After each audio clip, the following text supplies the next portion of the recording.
Heidi. Well, it's a bit of a wet one today, so you know, there's always got to be extra caution driving in the rain when you're not familiar with the roads. So I have just had the most amazing week. I called into my friends in Wollongong and I spent a few days with them and just had the most amazing time. Beautiful friends that I've known for quite a few years now, and they've actually been incredible supporters of my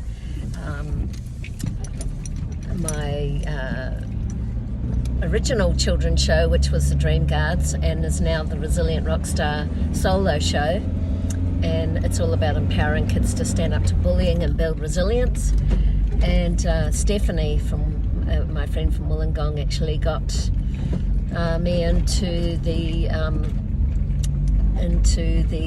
Illawarra, I think it was the Shell Harbour actually, library, to do an author journey and share my books, my children's books, Puppy Rescue and Tiger, and also my her story, my story in the Her Story Volume 1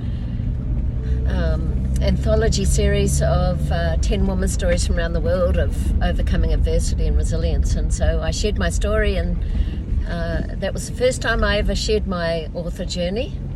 So I was incredibly grateful to her. She got us on the radio and in the newspaper and everything in the local area. This was going back a few years now, and we have remained really good friends since. And so from there I was offered a beautiful, beautiful opportunity by another friend of mine, Jordan, to stay in his family's holiday home in Callala Bay. So Callala Bay, Callala Beach are really close. They're about an hour and 15 south of Wollongong on the South Coast, and what a beautiful spot. I mean, just so quiet and a lovely village atmosphere. The people are just so friendly and so welcoming, and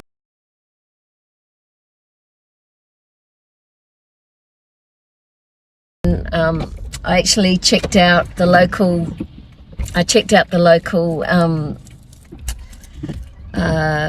like bowls club, and there was actually some live music on the Saturday night, which was really nice. And I was there on my own, of course, and I had so many people come up to me and ask me to come and join them on their table, and I shouldn't be sitting alone. And so that was a really beautiful community spirit, and it made me feel really welcome.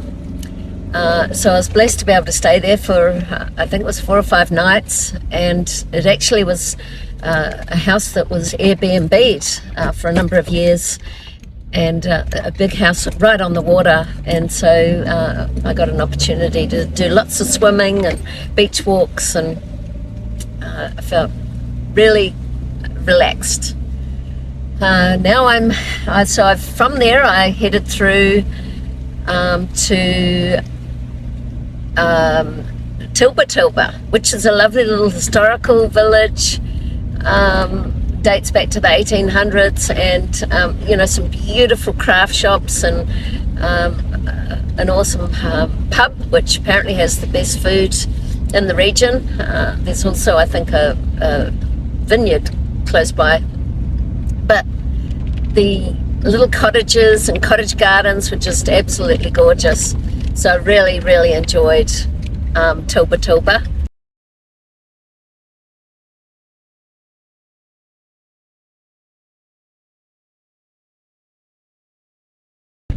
And from there I headed into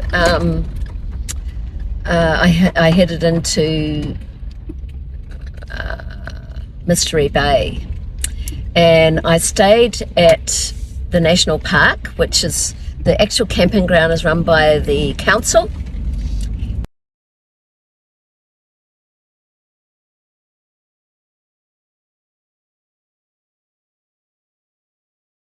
and I stayed there for a night, and they have drop toilets and rubbish collection, and that's about it, so you have to be pretty self-contained. But that was a beautiful spot right on the beach and quite easy access with a van, so no sort of really off-road kind of entry into that place, which was handy for me. So yeah, Mystery Bay was beautiful, really well worth stopping. I just locked my doors because I always do that when I'm driving. So now I'm heading further south and getting close to the Victorian border. I've just come out of Tathra, and Tathra is a beautiful little seaside village and coastal beach as well, so beautiful spot. And I've decided that these videos need to be completely unedited, and I've been editing the ums out of my videos because I really get annoyed with how often I say instead of just leaving a silent pause. As a speaker, it really annoys me a lot, and so I was editing them out, and I got some really good feedback actually from a friend who's been watching these YouTube videos, and he said, you know, Donna, I would recommend you don't edit your videos and just keep them completely original, because the little tiny joints where you've edited your ums out are it's just a little bit of it's not flowing. And when you have such a powerful story to share, I feel I'm just so engrossed in your story and so they're connected with it, and then this little kind of edit, and it just can be a little bit distracting. So I thought, wow, that is really good advice, thank you. So I've decided I'm just going completely raw and original with these videos. So you can see it's still raining. I've got a little bit of fog happening in the van now, so I might have to put the aircon on. And I'm coming down some pretty windy roads right now. But I want to just carry on where I left off on my last video, and that was when I was in my last foster home in Manarewa in Auckland, and where I had really had some pretty bad experiences with the foster mother in that home.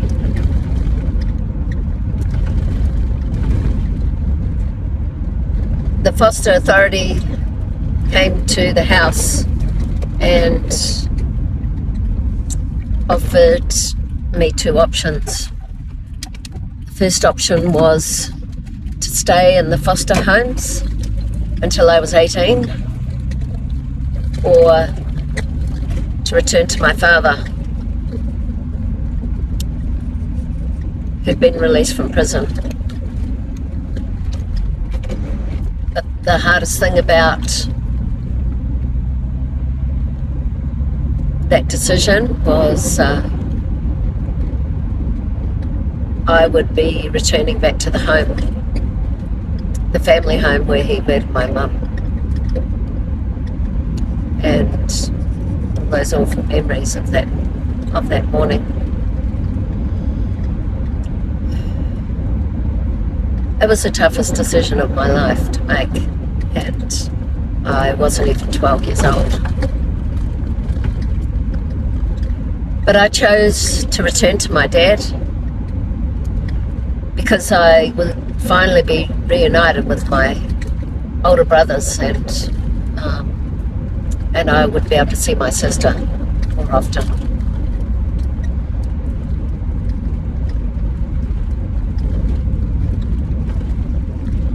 But being in the family home again with a unpredictable alcoholic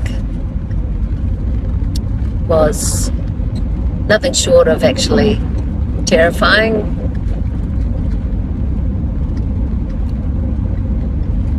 My father would sleep with a knife next to his bed, and he would constantly threaten my older brothers with violence if they didn't,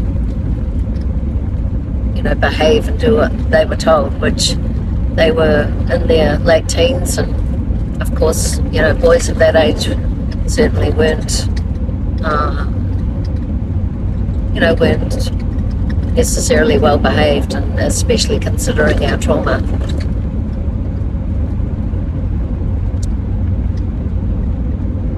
My father was also a racist, and my brothers and myself had friends, Pacific Island friends, Māori friends, and he never welcomed them into the home. In fact, he verbally abused them.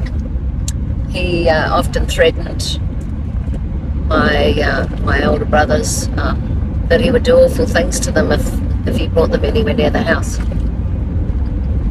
You see, my father was pro-Nazi, and he believed in the Aryan race, which is just mind-boggling, really.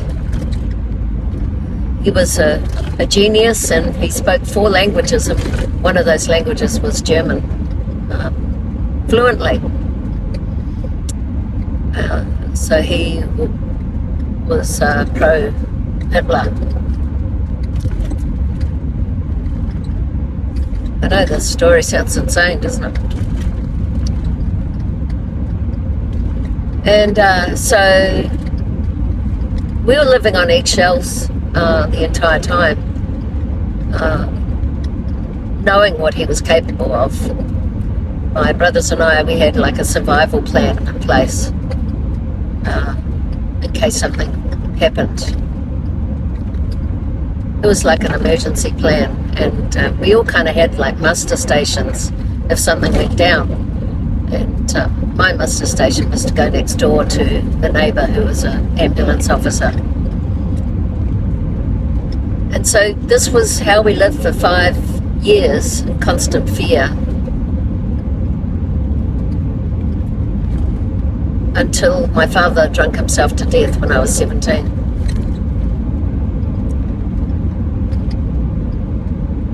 But he was an incredible, charismatic character, very charming, and he was able to fool people. And so my friends that would come and visit were always so welcomed and offered ice creams and all kinds of treats. So my friends thought he was just amazing, and they always wanted to hang out. And the other thing about this time was I really had no curfew, and as a 12-year-old till I was 17, I was able to come and go as I pleased. And as I know today now, that's really a lack of boundaries, and it's really a kind of a lack of caring and love. And as a teenager I thought it was pretty cool, but it really wasn't. So it meant that I had the opportunity to kind of have alcohol, which of course my father actually encouraged. He bought my first bottle of sherry brandy when I was 13, and so drinking wasn't a problem. And my brothers were growing cannabis in the backyard.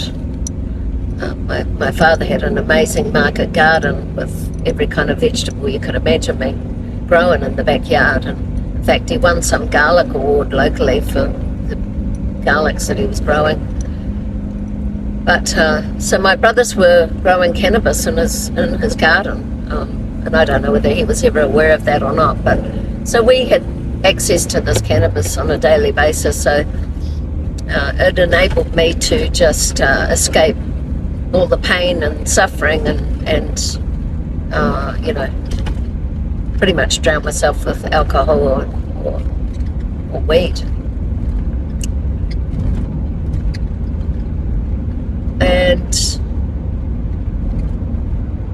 I had some really amazing girlfriends at the time. In fact, it was a group of friends, and we used to go to Waiheke Island on the ferry and spend weekends away, and we just had the best time. We'd go to concerts. The first concert I went to when I was 12 years old was Fleetwood Mac at Western Springs, and then on my 13th birthday I went to Stevie Wonder,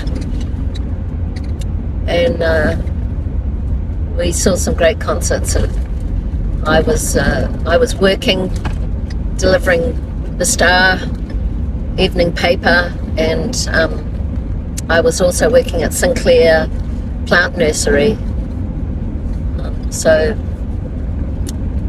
I could get money because we had no money, and that was the only way that I could buy clothes that I wanted and be able to go to these concerts. But these friends that I had were just so incredibly supportive, and I am so grateful to say that I still have those friends today, and that some 40 years later we're still friends, and wow, what an amazing gift that is, with all that I went through, and they stood by me and supported me. So when my father passed away, he actually died on the operating theatre having his second major bypass heart surgery, but it was mostly alcohol poisoning that eventually ended his life. I was really not in a good way. I was taking weed and drinking on a daily basis, and I was making some pretty bad choices in my life.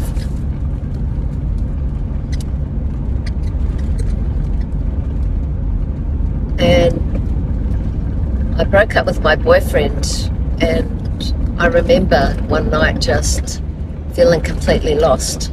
I was 18, going on 19, I think, and I remember just feeling probably at one of my lowest times in my life, and I reached out to Lifeline, and I spoke to the counsellor on the phone, and I told her about my background and my life, and I think she was pretty blown away, to be honest, with everything I'd been through, and she encouraged me to come and have some face-to-face counselling with one of their counsellors there in Lifeline. And I'd have to say it's probably the best investment I ever made in myself. So for 2 years or so I was having counselling, and it had such an impact on me that I decided to actually do the Lifeline training and suicide prevention training and become a counsellor. But that was once I'd moved to Australia to live. So that's the next part of my journey, is sharing with you about the amazing transition from New Zealand to Australia, and how I got here, and how it changed my life. So stay tuned for that, and I hope you're enjoying my journey so far, vanlifing in Van Halen, which is the name of my van. And I hope I'm inspiring you in some way to travel, get on the road and just do it, because you just don't know what tomorrow will bring. And this country of Australia has just got so much to offer. So till next time, catch ya.